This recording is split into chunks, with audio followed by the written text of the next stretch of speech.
Hello friends, welcome back to my channel Earth Mom Dehradun. मैं हूं ज्योति और वेलकम है आप सभी का मेरे चैनल पे। अगर आप चैनल में नए हैं तो प्लीज़ चैनल को सब्सक्राइब ज़रूर कर देना। ये सिर्फ उन लोगों के लिए है जिन्होंने सब्सक्राइब नहीं किया है। जिन्होंने ऑलरेडी सब्सक्राइब किया हुआ है आप लोगों को थैंक यू सो मच। तो जो नए जुड़े हैं वो लोग चैनल को सब्सक्राइब ज़रूर कर लेना। सो बेसिकली आज का वीडियो मेरे को मनीषा के कल के व्लॉग के ऊपर रिएक्शन देना था, क्योंकि मैं कल ये रिएक्शन नहीं दे पाई। एक दिन में मेरे मैक्सिमम 3 ही वीडियो होते हैं और जो मेरा लास्ट वीडियो था मैंने सोचा था मैं मनीषा पे रिएक्ट करूँगी। मैंने अपनी वीडियो में बताया भी था, बट और भी ऑडियंस की कुछ एक्सपेक्टेशन है, अदर व्लॉगर भी उनके हैं जिन पे वो चाहते हैं मैं रिएक्ट करूं। तो मैंने नाइट में फिर सपना के लिए रिएक्शन वीडियो बनाया था। तो अगर आप सपना को भी पसंद करते हैं तो आप मेरा लास्ट नाइट वाला रिएक्शन वीडियो देख सकते हैं। सो मैंने सोचा मैं आज मनीषा का जो कल का वीडियो है उस पर रिएक्शन मैं आज दूंगी। सो होप करती हूँ कि आप लोगों को ये रिएक्शन वीडियो पसंद आएगा। आप लोग कमेंट सेक्शन में मुझे ज़रूर बताना कि आप लोगों को मेरा ये वीडियो कैसा लगा। और मेरे को बहुत ज़्यादा खुशी भी हो रही है और मैं फूल ही नहीं समा रही हूँ, इसीलिए आप लोग मुझे ज़्यादा फूलने पे मजबूर मत कीजिए। इतना सारा प्यार आप लोगों ने कल वीडियो में दिया है, इतना सारा प्यार आपने मेरे रिएक्शन को इतना ज़्यादा प्रेज़ किया है। जब आप किसी के काम की तारीफ़ करते हैं ना तो इंसान को बहुत मोटिवेशन मिलती है, ट्रस्ट मी, क्योंकि हम यहाँ पे ऑडियंस के लिए ही काम करते हैं। और जब ऑडियंस हमें उस काम के बदले में प्रेज़ करती है, अप्रिशिएट करती है, हमारे काम को पसंद करती है, तो उससे ज़्यादा अचीवमेंट मुझे लगता है कि किसी भी व्लॉगर के लिए या किसी भी यूट्यूबर के लिए कुछ भी नहीं होता। जब आपकी ऑडियंस आपके काम की सराहना करे तो दिल से आप लोगों को थैंक यू सो मच। आप लोगों को मैं जहाँ पे जब भी गलत लगूँ आप लोग प्लीज़ कमेंट सेक्शन में मुझे करेक्ट ज़रूर करिएगा। मैं इस चीज़ को दिल से बहुत अप्रिशिएट करती हूँ जब भी आप लोग मुझे कोई भी अपना नज़रिया शेयर करते हैं या अपना कोई भी पॉइंट ऑफ व्यू मेरे को बताते हैं। तो चलिए आप लोगों का ज़्यादा वक्त ना लेते हुए फटाफट से मनीषा के व्लॉग के ऊपर एक रिएक्शन वीडियो बनाते हैं। तो मनीषा का व्लॉग पूरे 3 से 4 दिन के बाद आया था। हालांकि थोड़ा थोड़ा उनका जो क्लिप है वो उनकी सास के चैनल पे भी देखने को मिला था, बट उनका ऑफिशियली अपने चैनल पे 3 से 4 दिन के बाद वीडियो आया था। व्लॉग देख के उसकी हालत देख के, उसका नर्वसनेस देख के समझ में आ रहा था कि अभी भी वो चीज़ों में स्टक है, चीज़ों से बाहर नहीं आ पाई है। बीते दिनों में जो भी चीज़ें हुई हैं, जो भी चीज़ें फेस करी है उसने, उन चीज़ों से वो भी ओवरकम नहीं कर पा रही, क्योंकि वो कॉन्फिडेंस कहीं ना कहीं उसका लूज़ हो चुका है। जो कॉन्फिडेंस बीते दिनों में उसने गेन किया था ना, इन 3-4 दिन में वो सारा कॉन्फिडेंस उसका ख़त्म हो गया। हमारा जो ये चेहरा होता है ना, ये एक तरीके का दर्पण होता है, मिरर होता है, और हमारी सूरत में ना हमारी सीरत अपने आप दिख जाती है। बहुत सारे लोग ब्लेस्ड होते हैं इस चीज़ को लेके कि वो किसी की भी सूरत देख के ना उसके अंदर की इंटेंशंस भांप जाते हैं। ऐसा होता है ना अक्सर कि हम किसी से थोड़ा सा मिलते हैं, थोड़ी सी बातचीत करते हैं और हमें एक इंट्यूशन आ जाती है कि ये इंसान रियल ज़िंदगी में कैसा होगा, इसका दिल कैसा होगा। तो इंसान का जो चेहरा होता है ना वो कहीं ना कहीं उसकी सीरत का आईना होता है। तो मनीषा का जो चेहरा है ना, वो चाहे कितना भी ट्राई कर ले गुस्सा करने की, एग्रेशन दिखाने की, लेकिन उसका जो चेहरा है ना वो इस चीज़ का पूरा पूरा आईना है कि वो लड़की बहुत भोली है, बहुत ज़्यादा वो भोली है, बहुत ज़्यादा वो फैमिली ओरिएंटेड है। उसे अपनी लाइफ में बाकी कुछ भी नहीं चाहिए, उसे सिर्फ अपना परिवार चाहिए, और अपने परिवार के आसपास रह के ही वो लड़की बहुत खुश रहती है। उसके चेहरे पे एक अलग ही ग्लो होता है जब वो अपनी फैमिली के बीच में रहती है। शायद इसीलिए वो कभी भी किसी बाहर वाले के साथ उस कंफर्ट जोन में आ ही नहीं पाई। वो कंफर्ट वो अपने अंदर ला ही नहीं पाई, क्योंकि वो वाकई में एक पारिवारिक लड़की है। और उसका ये हम्बल नेचर, उसकी ये पोलाइटनेस, उसके ये साधारण और सादगी ना उसके चेहरे पे ही देख के मिल जाती है। आप उसका फेस देख के ही समझ जाओगे कि ये लड़की बहुत मासूम, एकदम से भोली भाली, सेंसिटिव सी, साधारण और सीधी सादी लड़की है। और ऐसा नहीं है कि ये चीज़ उसकी कमज़ोरी है, क्योंकि बहुत सारे लोग मैं देखती हूँ कि उसको गाइड करते हैं कि नहीं मनीषा तुम्हें अब स्ट्रॉन्ग बनना पड़ेगा, ऐसे अपना यूज़ मत होने दो, अपने लिए स्टैंड लो। मैं नहीं मानती कि कोई भी सादगी आपकी कमज़ोरी होती है। जी नहीं, सादगी आपकी कमज़ोरी नहीं, इनफैक्ट आपकी सबसे बड़ी ताकत होती है। क्योंकि आजकल की दुनिया में ना स्वार्थी लोग जगह जगह मिलेंगे, चालाक लोग जगह जगह मिलेंगे, लेकिन साधारण इंसान आपको बहुत कम देखने को मिलता है। तो जो भी इंसान इस सादगी से ब्लेस्ड होता है ना, वो कमज़ोर हो ही नहीं सकता। वो हमेशा स्ट्रॉन्ग ही होता है, क्योंकि उसकी सादगी उसकी पावर होती है।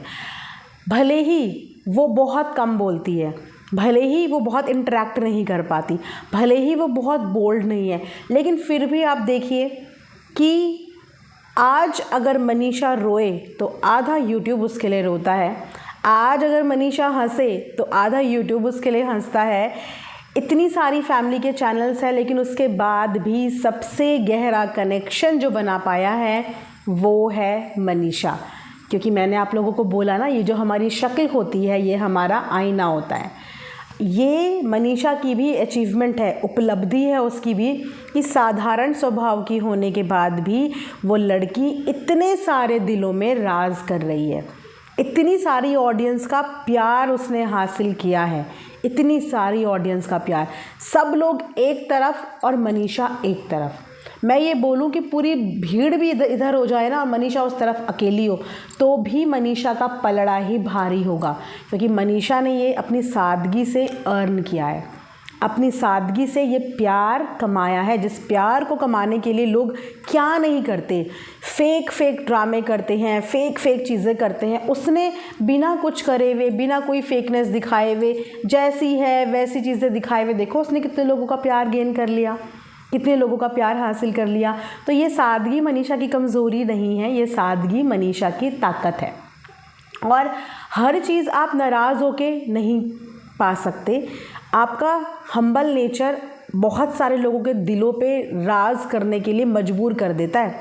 आप ये सोचो कि मेरी किसी से लड़ाई हो रही है और मैं उस लड़ाई को लड़ाई के साथ जीत सकता हूँ, नहीं।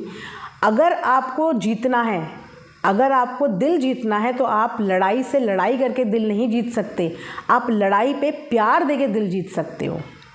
और इसका जीता जागता नमूना है यहाँ पे मनीषा, कि मनीषा ने कभी किसी लड़ाई में पार्टिसिपेट नहीं किया, कभी किसी से लड़ा नहीं, कभी किसी को जवाब नहीं दिया, कभी कुछ भी नहीं बोला। उसकी जैसी टोन थी हमेशा वैसी टोन रही, जिसने जो बोला वो हंसती रहती थी, सब कुछ बर्दाश्त किया। और इसीलिए उसका यही नेचर आज जो है वो सब पे भारी पड़ गया कि मनीषा मनीषा और मनीषा। यहाँ पे मनीषा परेशान कल नज़र आ रही थी, और मैंने जैसे कि बोला था कि ये तो मनीषा है जो कि बहुत सॉफ्ट लड़की है। अपने हस्बैंड को इस कंडीशन में देख के एक बोल्ड लेडी की भी हालत ख़राब हो जाती है, उसका भी किसी चीज़ का मन नहीं करता। तो ये तो मनीषा है जो कि सचिन को बहुत ज़्यादा प्यार करती है, सचिन के लिए बहुत ज़्यादा पॉजिटिव है। तो यहाँ पे वो जब अपने हस्बैंड को ऐसी स्थिति में देखेगी तो उसका कुछ भी करने का मन नहीं करेगा, और ये उसकी नर्वसनेस बता रही थी कि उसका कुछ भी करने का मन नहीं कर रहा होगा। अब यहाँ पे बात करते हैं कि बीते दिनों कुछ चीज़ें ऐसी आई, कुछ एक्टिविटी ऐसी हुई जो कि ऑडियंस को अटपटी लगी। अब ऑडियंस जो चीज़ें देखती है उस पर ओवरथिंक करती है, ये एक इंसान का नेचर होता है, क्योंकि हम जब किसी को निजी ज़िंदगी में जानते नहीं हैं तो हम एक्टिविटीज़ को नोटिस करते हैं, और उन एक्टिविटीज़ की वजह से हम अपने माइंड में कुछ भी थिंकिंग डेवलप करने लगते हैं। कभी कभी हम लोग ओवर थिंकिंग भी करने लगते हैं, क्योंकि सचिन और मनीषा का रिश्ता कई बार डगमगाया है, कई बार संभला है, फिर डगमगाया है। ये सारी चीज़ें ऑडियंस ने देखी है, क्योंकि जो फॉलोवर होते हैं ना वो एक एक चीज़ एक एक पल नोटिस करते हैं, और उनको टिप्स में चीज़ें याद होती है कि इस दिन ये हुआ था, इस व्लॉग में ये हुआ था, इस व्लॉग में ये किया था। ये ऑडियंस का प्यार होता है। तो सचिन और मनीषा के रिश्ते को लेके बहुत सारी ऑडियंस ना बहुत ज़्यादा, मैं बोलूँ कि कनेक्ट है। वो किसी हाल में नहीं चाहती कि सचिन और मनीषा के रिश्ते में कुछ भी आए। वो उन दोनों के रिश्ते के बीच में इतनी सी भी चीज़ बर्दाश्त नहीं कर पाती, क्योंकि उनको मनीषा से बहुत ज़्यादा प्यार है। सचिन से भी प्यार है, लेकिन अगर कंपेयर करूं तो मनीषा से बहुत ज़्यादा प्यार है, और वो बिल्कुल नहीं चाहते कि मनीषा और सचिन की खुशियों के बीच में कोई भी किसी भी तरीके से आने की कोशिश करे, या कोई भी ऐसी चीज़ जो उन्हें भनक लगती है ना, तो फिर ऑडियंस वहाँ पे चीज़ें बर्दाश्त नहीं करती। तो ये सारा इंसिडेंट जब हुआ, और इस इंसिडेंट के बाद पे कोई भी ऑफिशियल स्टेटमेंट नहीं आई, किसी ने कुछ भी नहीं बताया। अब जब कुछ नहीं भी बताते तो भी कहानियाँ इंसान सोचने लगता है, ये ह्यूमन टेंडेंसी है, इंसान का नेचर होता है कि हम एज्यूम करते हैं, और वो एज्यूम करने से हमें कोई रोक ही नहीं सकता। है ना। तो वही देखने वालों का नेचर होता है। तो जब सबने देखा, फिर एकदम से सैड रील्स में परफॉर्म करना मनीषा का, उसके बाद मनीषा ने एक इंस्टाग्राम हैंडल अपना ओपन किया जिसमें उसने मनीषा जायसवाल के नाम से किया। अभी तक उसके नाम के आगे पीछे कहीं ना कहीं सचिन होते ही होते हैं। तो इस बार जब उसने एक इंडिपेंडेंट सा चैनल क्रिएट किया इंस्टाग्राम पे, वो भी तब जिस समय पे सचिन का वीडियो नहीं आ रहा था, मनीषा का वीडियो नहीं आ रहा था, तो लोग घबरा गए आउट ऑफ कंसर्न। मैं ये नहीं बोलूँगी कि लोगों ने नेगेटिविटी फैला दी, नहीं, वो पब्लिक का कंसर्न था, आउट ऑफ कंसर्न। जब आप ऐसी एक्टिविटी देखते हो तो फिर आप सोचते हो कि यार ऐसा तो कुछ नहीं हो गया होगा।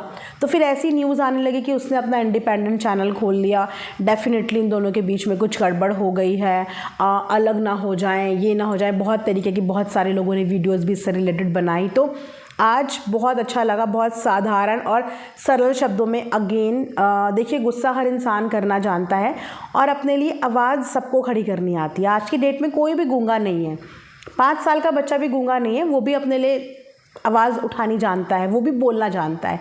तो यहाँ पे 24-25 साल की तो होगी मनीषा, वो भी बोलना जानती है, लेकिन फिर भी आप उसकी बात करने का टोन देखिएगा, उसका ठहराव देखिएगा चीज़ों के लिए।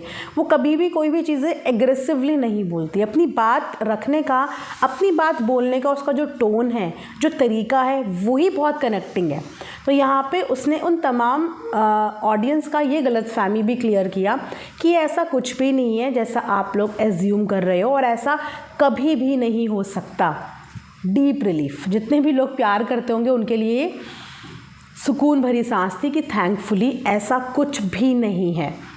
थोड़ा बहुत दिमाग में भी जिसके आ रहा था, उनके दिमाग से भी ये निकल गया होगा कि ऐसा नहीं है। और मैंने पहले भी बोला था कि ऐसी पॉसिबिलिटी नहीं है। कोई भी रिश्ता तब तक नहीं टूट सकता जब तक कोई एक इंसान आपसे प्यार करता हो। कोई रिश्ता तब टूटता है जब दोनों का प्यार एक दूसरे के लिए ख़त्म हो जाता है। अगर दोनों में से किसी एक का प्यार भी है ना, तो वो रिश्ता टूट ही नहीं सकता। और जिस घर में बड़ों का इंटरफेरेंस होता है ना, वो घर भी टूटने से बच जाता है। आती हैं प्रॉब्लम्स सबकी लाइफ में आती हैं, हर मैरिड कपल की लाइफ में प्रॉब्लम आती हैं, लेकिन जिसके साथ परिवार खड़ा होता है उसकी वो प्रॉब्लम भी सॉल्व हो जाती है। और यहाँ पे जो सचिन की मम्मी है ना, वो बहुत स्ट्रॉन्ग लेडी हैं, अपने बच्चों के लिए वो बहुत स्ट्रॉन्ग है, और वो हमने उनका देखा है, वो अपने आप अपने बच्चों को कुछ भी बोल सकती हैं, लेकिन when it comes to their child, तो वो हमेशा ढाल की तरह उनके आगे खड़ी हो जाती है। और बार बार डंके की चोट पर उन्होंने यही बोला है कि अपने बच्चों का रिश्ता मेरे होते हुए तो कोई नहीं तोड़वा सकता, कुछ हो ही नहीं सकता। तो जब तक मनीषा के दिल में सचिन के लिए प्यार है, वो रिश्ता कभी नहीं टूटेगा। सचिन के दिल में जब तक मनीषा के लिए प्यार है, वो रिश्ता कभी नहीं टूटेगा। भगवान ना करे कभी ये रिश्ता टूटे, क्योंकि दोनों एक दूसरे के लिए बिल्कुल परफेक्ट हैं, बिल्कुल परफेक्ट।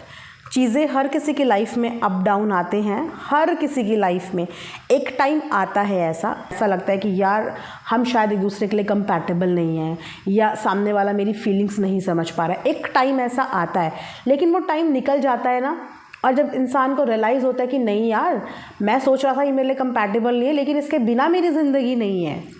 जब सामने वाले की एब्सेंस आपको परेशान करने लगे, क्योंकि प्रेजेंस तो हमें खटकती है, जब थोड़ा सा हाई लेवल की लड़ाइयाँ चल रही होती हैं बीच में, मिसअंडरस्टैंडिंग बोल लो हस्बैंड वाइफ की, तो हमें लगता है कि यार हम एक दूसरे से भागते नज़र आते हैं, एक दूसरे की प्रेजेंस भी इरिटेट करने लगती है कि यार।